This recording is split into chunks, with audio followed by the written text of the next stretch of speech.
authors. Marty. Marty Shields. I think Alex. He doesn't get it. Marty Shields. Oh my God, that kid gets yelled at 24/7. Team whipping boy would probably have to be whoever this scout team running back is that week. Team whipping boy is Alex Sucher. I'd say Marty. Everyone always has a fight to pick with Marty, so.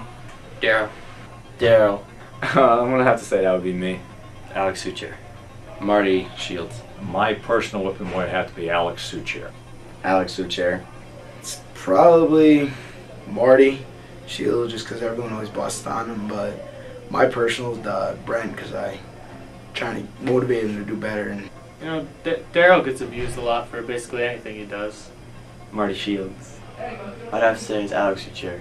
I don't really know. Probably Marty Shields. He always gets picked on in the locker room. Either Marty or Jesse. Jesse's team whipping boy. Probably Jesse. Definitely Marty. It's gotta be Corey DeLuke. Marty Shields. Marty Shields. Probably Marty Shields. Out here in the field,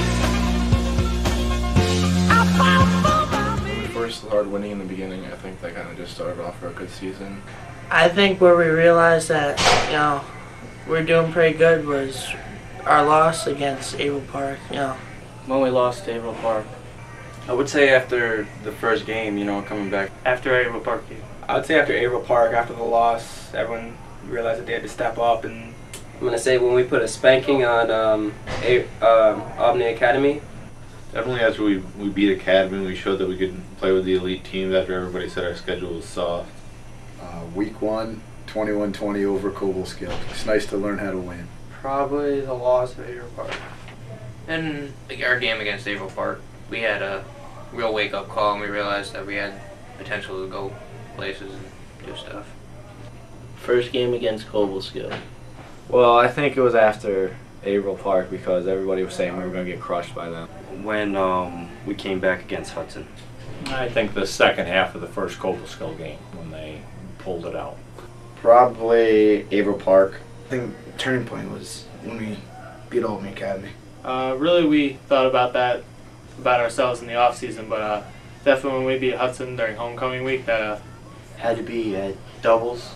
The scrimmages where we just threw ourselves out there, got beat up, and then came back the next day and actually worked at it. Probably after we beat Cobleskill first game, found out we could finish games at heart. Either after the Academy game or even earlier, the way we played against Averill Park. I'd have to say late in the season when we beat Albany Academy because everybody said we were going to lose that game. When the Lions stepped up against Academy. Probably the first game, team chemistry, just everything was going good. I think when we came out and beat Academy up pretty good, and that was turning point.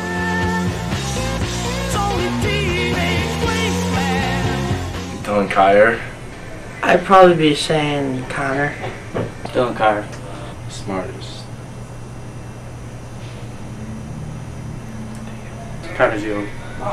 Dylan Kyer.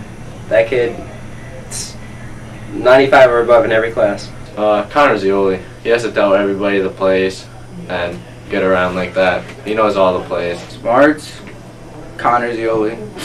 Connor. Andrew Brzezowski. Dylan Kyer. Connor Zioli. Either Connor or Dylan. Dylan Kyer. Connor Zioli. Probably Normally I'd say myself, but probably Andrew Brzezowski. Supposedly it's Matt McCall's, but I don't know. I know Matt McCall's got the classroom smarts. I can't think who's the smartest, but I would say Andrew Brzezowski. Connor Zioli. Tyler Swart. Dylan Kyer by far. He got 100 in the geometry regions and he just gets straight hundreds in trigonometry. Connor Zioli. Probably Connor. Connor Zioli. Probably Andrew Brzezowski. Well, I'm pretty smart myself, but it had to be Dylan Kyer because he's like one of them Russian freaks that they came up with in the science labs, or Andrew Brzezowski. Zioli's pretty smart in the classroom and on the field. Probably Andrew. Football smarts, probably definitely Connor Zioli, but book smarts, I'd probably say Dylan Kyer. Probably Andrew Brzezowski.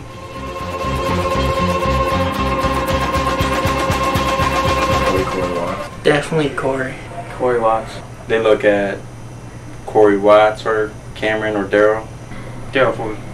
Either Daryl or Corey. That's got to be Cameron. I mean, I haven't seen this kid do anything this year. Corey. Well, that's just because he's a big play guy and he has lots of speed and can take it the distance anytime he touches the ball. Corey Watts. Corey. I usually look to Corey just because he's one of the biggest leaders on the team, so I always look to him to make a big play. Corey Watts make all these touchdowns. A lot of stuff said Daryl and Cam. Corey Watts. I don't know. I think it's our whole line. I mean, we step up when we need to make plays. One of the captains.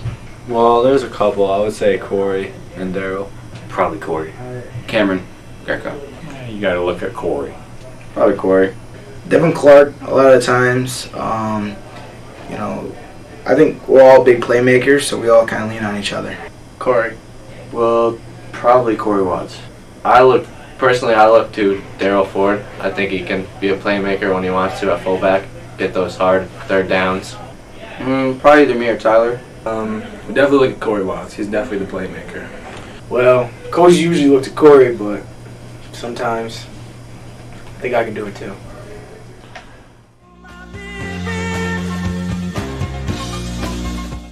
All the coming up JV kids. I think, you know, all the juniors need to step up, you know, show a good look for all the underclassmen that are coming up. I think everyone needs to step up next year. Tyler. Probably Brandon Rivers.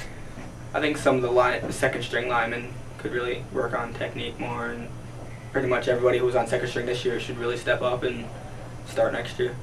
Alright, I'm not gonna lie about this one. It's gotta be me. Whether I'm on the sideline or whether I'm in the game. They're looking at me. Definitely guys that are like going to return and play offensive line because they're going to lose a lot of linemen this year. Guys like Alex Uchair and maybe Andrew Goods. Tyler Schwartz, Cameron Greco, Connor Zioli, Dylan Kyer. Some of those guys need to step up to continue this playoff run too. Myself, Connor, Tyler, Big Al, and I'd say the whole line. The young kids coming up will have